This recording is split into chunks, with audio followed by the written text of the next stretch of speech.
on today's show.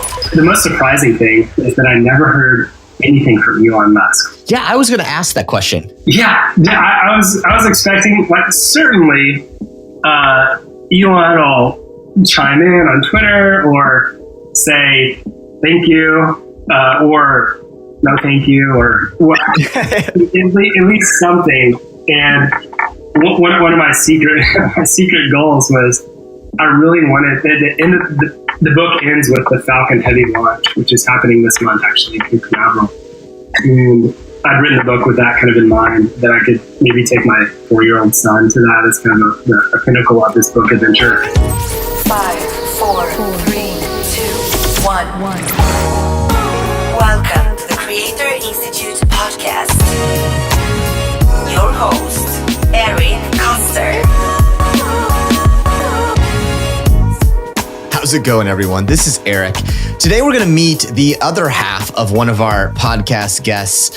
This is Evan Loomis, and he is the co-author with another one of our guests, Evan Bayer, who are the authors of the book Get Backed. But we spend most of the time here talking with Evan Loomis about his own adventures with sort of, uncovering the curiosity inside him, his sort of ability to navigate through different adventures. And we spend quite a bit of time talking about the children's book he worked on with his son, and that adventures of crafting a children's book and the interesting outcomes it's led. We talk about what it's like to write about Elon Musk and the listening for Elon Musk's feedback when you publish a book about Elon Musk as a hero. And we share a little bit about the differences of creating a traditional book that Get Backed went on to become a bestseller, as well as this children's book and the differences in the creation, what matters in it. Evan today is running Saturn V, which is a startup studio, and as he's an investor, he's had a large number of different opportunities in front of him. I describe him as a bit of a utility infielder of the startup space, and I think that's part of what his charm is. He's incessantly curious, and I think this book project that he did with his son was a result of saying, hey, listen, I want to do something with my kid. And I was sort of inspired as a dad to think, how can I do something? And so we share our own thoughts on what book we could write for our daughters now that Evan has written the book Elon Musk's children's book for his son. What's next? And you'll hear a little bit of who I think he should write on with that. And turns out I may have signed up to co-author this next one with him and his daughter. So Evan Loomis, everyone, the author of Get Backed and the author of the Elon Musk children's book. You'll enjoy the conversation and learn what it's like to create with partners, be it the other Evan that he worked on Get Back with, as well as his son, and the power of creating something that is a side project, but ultimately can unveil some power. Awesome. Evan Loomis, so glad we got to meet. And the only reason we're doing this is because you canceled on a collaboration with your fellow co-author, the other Evan, as I call him. So I'm glad we were able to do this. Man, pumped to be here. Thanks for having me. Of course. And so what I'm excited to talk about with you a little bit, obviously, you have had a very storied and interesting and unique career path. As I was jumping around, you've got kind of all aspects. Basically, you're like the utility infielder of the startup space of all the varied things you've done.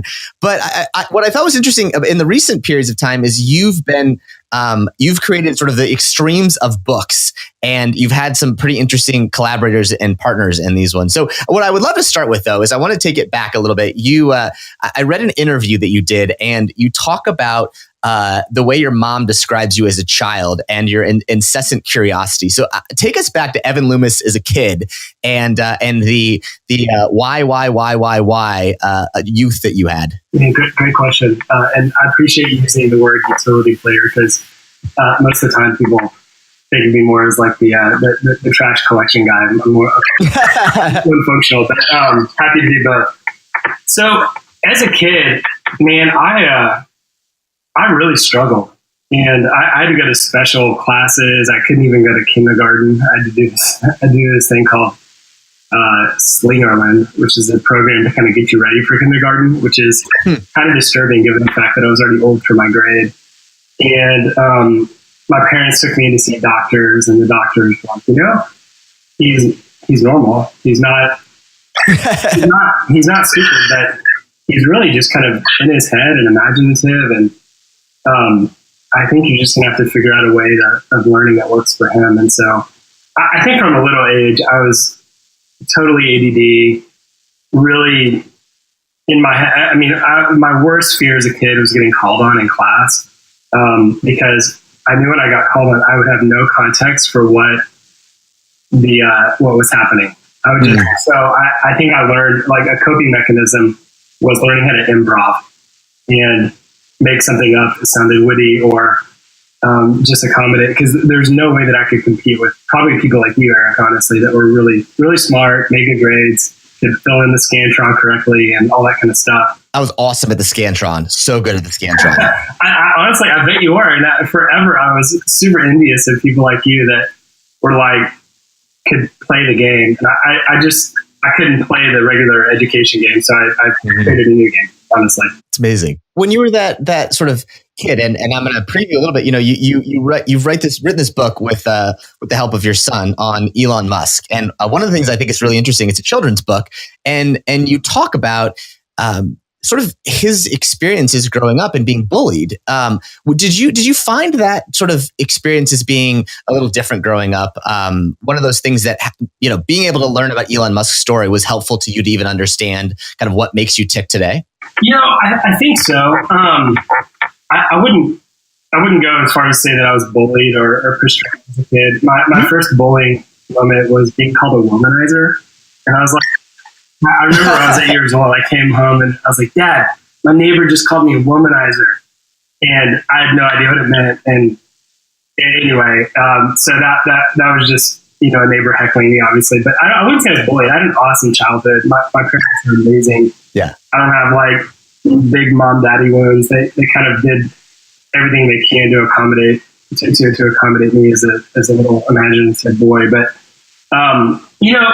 the children's book really was an encouragement from my wife, and she said, "Look, you spend 99% of your mental energy imagining and then building businesses. You're not part. Like, please bring some of that home with you." And I was like, okay, well, how do I do that? I mean, when you just hear things like be a good dad or be a leader in your family, those kind of fall flat of actually giving me something actionable to do. And so I just found something simple that I could do with my son, which was, let's write a kid's book. And so we started hunting around for ideas, and I've got this really cool wall of heroes in my son's bedroom with Rosa Parks and Nelson Mandela and William Wilberforce and C.S. Lewis and Einstein and Walt Disney and Henry Ford, and just kind of all the great scientists, political activists and all that. And it's like, I ought to introduce him to somebody that's like alive today. And so it's not hard to like look at your news feed and figure out some new crazy idea that Elon Musk is up to. And so I picked him as our first jumping off point to do together. And so I just brought a little bit of entrepreneurship to my family, and it was super fun. That's amazing. And what was the kind of process like of collaborating with your son on that front? I mean, obviously, you're an entrepreneur, you've worked in the entrepreneurial space. Your son was 4 at the time when you started this sort of project. So what is it like to kind of say, hey, let's work on a project like this together? I mean, it's like not happening, honestly. My 4-year-old was I called him the A/B tester. And so he would A/B test different versions of the book. So I had kind of a live study in the house. And I knew that Elon was going to be a good one, because when I would go to bed at night and I would tell him stories about one of the heroes on the wall, he always liked stories about Elon. And the reason he liked stories about Elon is because Elon had a lot of childhood pain that he had to overcome in life. He was bullied as a kid, and he's got some precarial, just some instincts as a person that I think are different. He's kind of nerdy in some ways, and I don't mean that in a bad way. I just mean as like little kids relate to those things. He read a lot and all that, and so Elon was my son. Kind of helped me sniff out that Elon would be a good hero to write about, and then he A/B tested, but that was about it. But I made my son feel like he was the co-author along the way, just to pull him into the process. Yeah, and I do like that you talk in an interview I saw with Entrepreneur Magazine. You talk about what was interesting about working with a hero, a real live hero, as opposed to sort of an imaginary hero like Superman, is that this hero has flaws. And so what was that like of sort of unpacking this concept? Because I think there's this tension, obviously, right?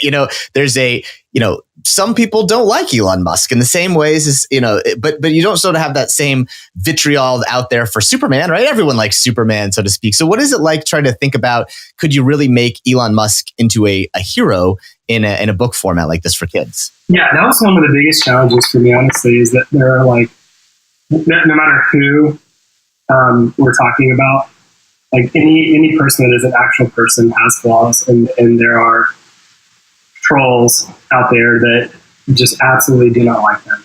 And with Elon, it's no different. He's a hard businessman. He demands a lot from his employees, and he's had a kind of a rough go of relationships over his life. And so there's a lot of things where you could just kind of shoot at him and say he's not a hero. And I think the point of the book really was not to not to put people on the pedestal to say this is a capital H hero, but here are some really heroic things that someone has done for the benefit of humanity. And can we just celebrate that? Like, put your troll club aside for a little bit.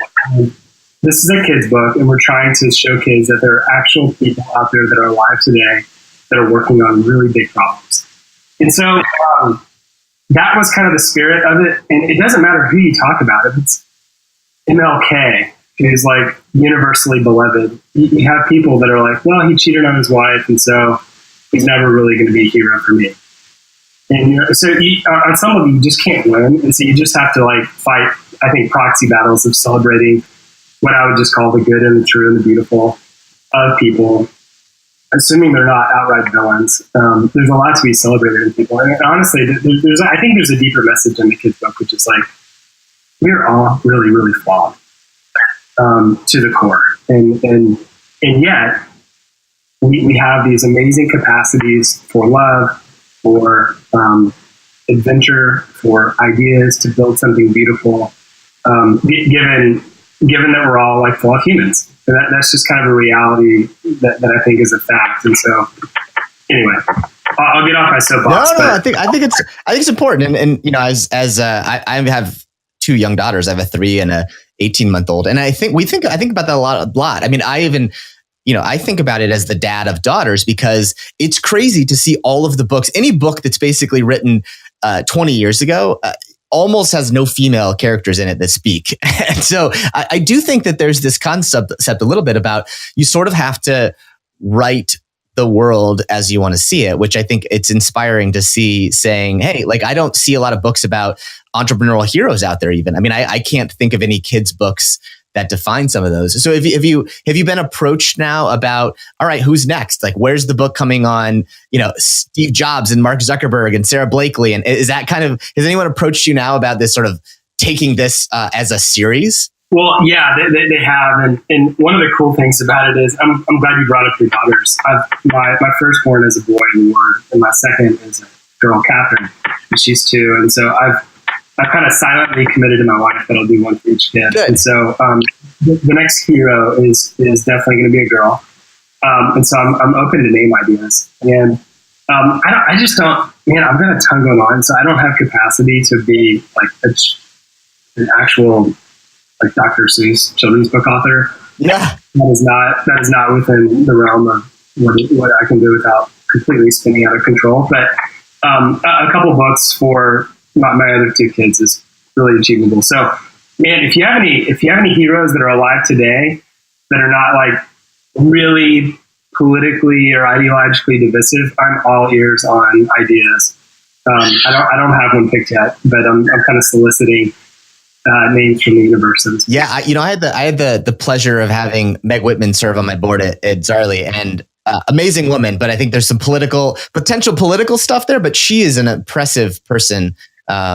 She's really great. And the other one I think is really an interesting one is Katharine Graham is pretty fascinating, thinking about her as the first CEO of a Fortune 500 company. Those are two that I would put that I would read with Quinn and Parker. Nice. Okay, I'll put those names down. Thanks, man. Put them in the list, anyways. I like. So I get. Obviously, this is a different kind of book to write. We'll talk a little bit about Get Backed with the Evan Squared endeavor. But what there's you're basically there's pictures in a lot of this. How did that process go about sort of going from all right, like we're going to write a book on Elon to starting to actually come up with something that is in children's book format? I wrote this book with two other people. I love doing projects with other people that are better than me in the sense of the word. And I wrote a first draft of the book, and it was very literal, and it didn't have things that are super important to kids, which is rhythm. Oh yeah, and humor. And so the book opens up with, what does Elon Musk do? He makes tacos, and it's obviously silly, but kids love that stuff. And so I wrote kind of a very dry version, and I pulled in this brilliant guy named Levi Bethune. And Levi and I kind of jammed on various iterations of the script for the book and came up with something that I thought was really catchy. And that's been a large part due to Levi. He's one of the most creative people I know. And Levi pulled in his one of his friends from Cincinnati named Diana, and she cranked out the illustrations. And so it was a fun little project to do with other people. But children's books are hard because they're 99% of it is really beautiful artwork and illustration. Yeah. I'm going to kind of downplay the importance of words, but 1%, just in terms of the time that it took to write the book, 1% was the book manuscript, because it was only 500 words. And so Diana really threw herself into the illustrations. And what's been the reaction like? What's been surprising? I mean, obviously, when you Google this book, it's sort of all over the place. Did you expect kind of the reaction? And what surprised you? What's been the surprising reactions that you've seen from this book out there? Parents love it. Yeah. Yeah, and they also hate it because the kids love it so much. So that's the worst thing ever about kids' book is they like go to the well. Ours is Pig the Pug right now. We read that thing probably every other day. So I'm with you. Totally, man. So it's little kids love rockets, and so the kids end up getting rockets stuck in their little imaginations, and they can't stop talking about it. And some parents are like, "Okay, I love your book. My kid loves it, but we cannot stop talking about rockets." And I've kind of hidden the book from them, but.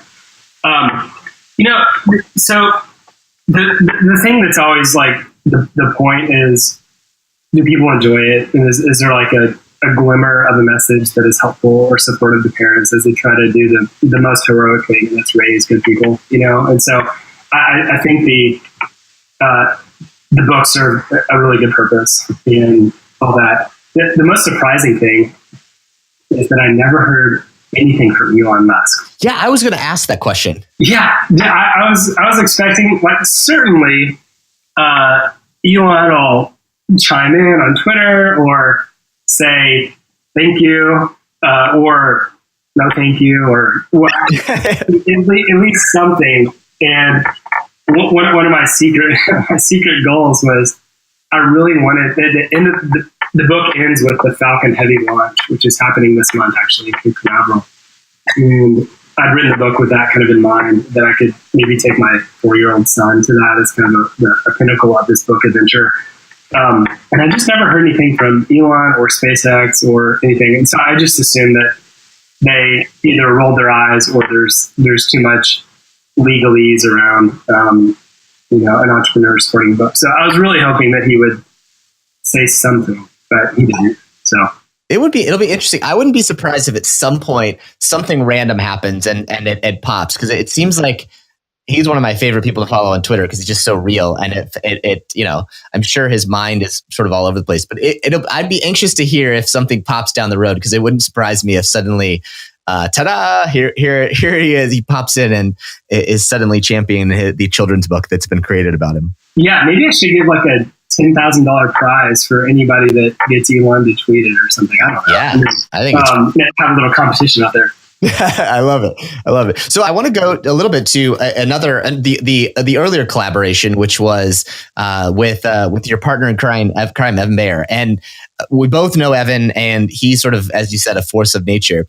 But he shared something interesting about your collaboration on the Get Back book, is that part of the inspiration was you guys knew each other and were looking for something to collaborate on a little bit. Tell the story about how this sort of idea came from kind of could be interesting to like, hey, we should actually collaborate on a book like this together. Yeah, well, I'm glad you brought that up, Eric. It's interesting. The primary purpose of the book was to deepen our friendship, and I've got kind of a thought that I share with people, which is like, if there's no like friction in your relationship, you're probably just networking with people.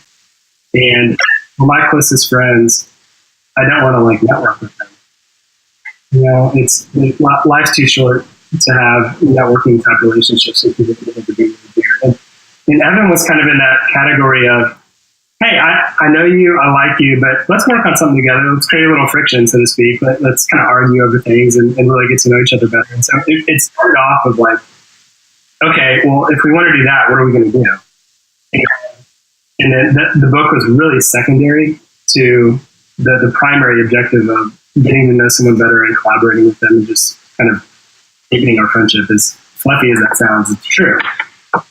And so we'd each of us kind of individually had received about 100 emails from different entrepreneurs that had said, hey man, I heard you raised a successful round of capital. I'm hoping to raise money. Can you help out? Or something like that. I need money. And Bear and I, over the years, had sent lots of emails just encouraging people because it's important. It's really, really, as you know, Eric, it's super hard to be an entrepreneur. You die almost a dozen times along the way. The Elon Musk chewing and looking off in the abyss and chewing glass is it sounds sort of like, you know, sort of crazy to say, but it really does feel that way. It's a lonely experience. And particularly in the fundraising part, when you got employees counting on you, it is lonely. So you're certainly true. You never want to, I'm with you. Like anytime someone seriously wants to talk about it, you got to champion them. So, but it takes a lot of time. It takes a lot of time, but man, if you take a step back and you just realize that like the clothing that you're wearing right now, Eric, the chair that you're sitting on, the microphone that you're talking into, the computer that you're looking at, the windows that surround your house, like everything was invented by an entrepreneur and then acted upon. They created those things all around us. And so we're at a huge debt to people that have a vision and want to go pursue it. And so because that is my mindset, they're the heroes that we're indebted to. Let's help them out along the way, or at least give them some encouragement. But I think what happens when you make yourself open to that is that you just get mobbed by like 100 people. They're like, oh my gosh, I need money, help. And that was kind of the jumping off point for me and Evan Bear with the book is let's put down our best ideas, the most beautiful pitch decks that have raised money in the past, and give entrepreneurs something that can kind of last, not just one-off 30-minute phone calls that kind of wear us out at the end of the day. And so we did Get Back, and it's been really awesome. I think it was one of Harvard best-selling books for the year, and I've heard business presses for different book publishers are notoriously bad. Harvard was incredible. I told everybody that they're just like the most delightful people to work with, and if I ever have another business book idea, I'd show it to them first. They're just great. So it's amazing. Now you talk about this creating a little tension. You're both in the midst of like launching. You have companies. You're raising capital, like big time stuff. Were there ever points along the way where you were like, "Dude, I'm out. Like this has been nice, but like I can't be working on a book while these other things are going on." What was that sort of tension like with writing a book with a partner and it not being your sole priority? Yeah, you kind of get shot at from a number of different angles. I had a lot of people who were like, "You're too young to write a business book. What do you know?" Yep. A lot of people that are just on the lookout for people that are self-promoting were like, "Yeah, I kind of knew you were a self-promoter." Yeah, it validated these like things that are out there in the orbit of that. And I think Evan struggled with that more than I did. I early on, I got kind of blessing, so to speak, from the business that I was working for to work on this project. And Evan was in the middle of like really serious. He was raising like $100 million when the book was coming out, and so there was there was a much greater risk on his part for publishing the book because investors might think, like, what's this guy doing? He's obviously not focused on the startup. And so I think Evan had some hard conversations internally with investors and with his co-founder, Will Davis, who's awesome. And just to say, like, hey, this is happening. I actually think it's aligned with our business at Able and not anything. And so I'm going to give you the authority to kind of shut it down if you need to, but this is a thing that I think would actually be helpful to our business. And so Evan had to work through some of that stuff, but at the end of the day, we published it and it did great. But man, when you take, I mean, you know this, when you take capital from an investor, you are now a very focused fiduciary of that treasure. Yeah. You promised to multiply, and anything that feels distracting is a signal to an investor that you do not have what it takes to actually build a real enterprise. And so that's something that I think he and I both took to heart along the way. Yeah. Were there points that you guys, any examples of points that you disagreed on anything in the book, or was this one of those things that this relationship was one you deepened and it just worked? Yeah. There were like microbattles though. I don't think there's anything that was major like within it. This is both. I mean, it's probably too much information, but we weren't sure if what the real gift to entrepreneurs would just be a ton of badass pitch decks. Yeah. And so the first version of the book was called the book was called Pitch Book, and it was like a collection of investor presentations and how the founders started it. And then as we kind of got down the road, Evan was like, you know, you can have a really slick deck, but if you don't know how to build relationships, and so then we're thinking about two books, one book called Roadshow and one book called Pitch Book. And we kind of worked through it and then decided to do one book called Get Backed. And that kind of had both the hard collateral aspect of raising money, which is like what do you actually need to show investors when you're offering documents and financial model and all that. And then how do you conduct yourself relationally and otherwise to court high net worth investors and VCs and all that kind of stuff. And so it was a little bit back and forth, but not a lot of drama along the way. And I liked in the forward of your book, you both acknowledge your spouses. What's it like to when starting a business and having co-founders? They call it like basically having a work spouse. Did you guys find each other to sort of become like in the process of launching a book, like basically book spouses? Because it's funny to see your interviews. You guys have this like fun banter relationship. What is it like to sort of develop that depth of relationship and that sort of intensity where you guys jokingly refer to each other as Evan Squared, or I think you described yourselves as the Ivy League and the public school Evans. What was that like, sort of that relationship? Well, I mean, just to be clear, Evan Bear is the Ivy League, and I'm like the barely public school, So, but we're good partners in that regard. I think I'm more like I just haven't gone to those institutions, and so he brings a certain level of instinct from having attended Harvard, Princeton, and Yale, and I bring my Texas A&M University game, so to speak, and I think we kind of complement each other in that regard, because there's a sense when you do go to an Ivy League school, you've got this invisible badge that says you're kind of validated on not being a complete clown, and when you don't go to a tier 1 school, you've got to prove yourself in other ways that I think sometimes Ivy League kids, graduates take for granted, is that they've already been given kind of the papal blessing, so to speak, culturally. And for most people, raising money is just brutal. Yeah, it really doesn't matter if you're Ivy League or not. It's a kick in the teeth to try to take a piece of paper and convince an investor to give you millions of dollars.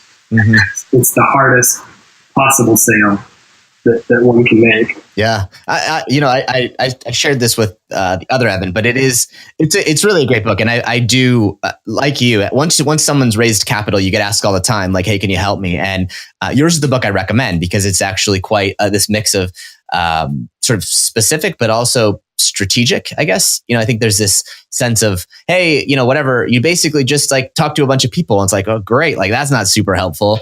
And so I do think one of my favorite things is sort of your friendship loop approach, which I think is pretty brilliant in terms of the way that you approach friendships as a tool. So one of the things I'd love to hear you talk about, just the generic version of it, because I think that concept of the friendship loop doesn't only apply in fundraising, but it implies in really getting connected to anyone. So could you describe like the friendship loop and maybe talk about it in a generic term as opposed to just specifically for fundraising? Yeah, the friendship loop is, I think, a universal way that humans kind of connect and build rapport with each other. So it starts off like this.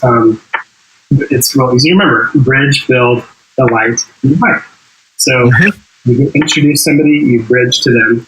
Imagine building a bridge between a body of water. You build a relationship with them. Number two, you delight them with something unexpected, like you fall them a handwritten note, or you just are aware of their successes or things that they're going on in their life in ways that you can be helpful.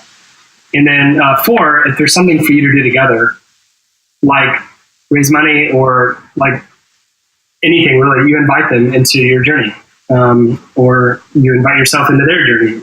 And I think it's just a way of relating with human beings that has friendship at the center of it, and not using people at the center of it. It's all about you, and it's all about advancing your ideas and whatever you're working on.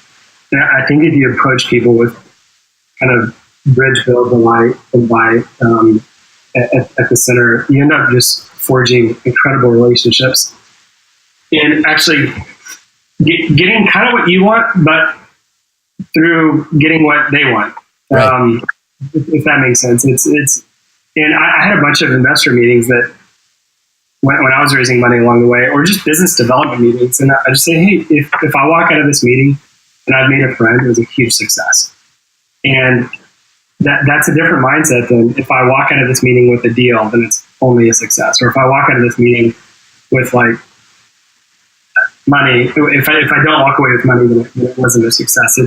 It moves the relationship on kind of like more stable footing. And honestly, this is kind of what it means to be human. It's like to care for and befriend other people in ways that are mutually beneficial, not just you beneficial. Well, and I think even I would say, just if I were to give a little color commentary, your book is an example of that. And in a lot of ways, the fact that you were able to get so many entrepreneurs who are, notoriously protective of their pitch decks for a couple of reasons. One, they're sort of, they can be embarrassing, right? Like what we say in our pitch deck oftentimes may be a little bit puffery and it may not turn out that way. So the fact that you were able to, in some ways, build a book based on true relationships of people to trust you in that way. I think that's in and of itself a pretty clear example of how you guys applied this, which was, listen, we all are in this together. And I some of the people that you have featured, like Zvi Band is a friend of mine. I see those folks and I know that they're kind of givers like you. And this is a book for them to sort of do something together, even though their names aren't on the front of the book. I thought it was a great evidence of really something that can be. It's not easy to get that many people to sort of open up and share their proprietary information in a deck. Totally. And just to add on to that, this is really a pattern of behavior that I saw Evan Baird doing throughout the decade that I've known him, which is like anytime he'd meet somebody, he would first find a way to like catapult them farther and faster where they wanted to go. So he would almost never leave a meeting without, oh my gosh, and you've got to meet these three wonderful people. And he would make warm introductions to them, and everybody would kind of walk away from meeting Evan Baird being like, man, I can't believe that guy just changed my life. He just introduced me to my investor or my spouse or whatever it may be. But that kind of that level of generosity that I think Adam Grant has written about in Give and Take is something that he just maybe intuitively did from a young age. But that friendship loop in the book is kind of modeled loosely after just behavior that I saw him do and then try to copy. Honestly, I don't think I intuitively did that like him, but it's pretty cool. Yeah, that's awesome. I think it is a really neat thing. And I think as much as I enjoyed it, reading it from the perspective of fundraising, I just think that I see it in working with young authors who are trying to connect to people. And there's this like very transactional nature to these processes to meet other people or to go up. And I think your point is that framework of sort of the friendship loop is a really smart one, because it's like, hey, if you get people on the side, get people a part of this, they are then invested in it. And even like just the example of the depth you were able to build with these relationships of entrepreneurs is it's compelling. It's really, really cool. Awesome. Thanks, man. It's been really fun to be with you from Austin, Texas. And I'm giving you a big virtual high five right now. I love it. I love it. Well, thank you, boss. More soon. And we will wrap it here.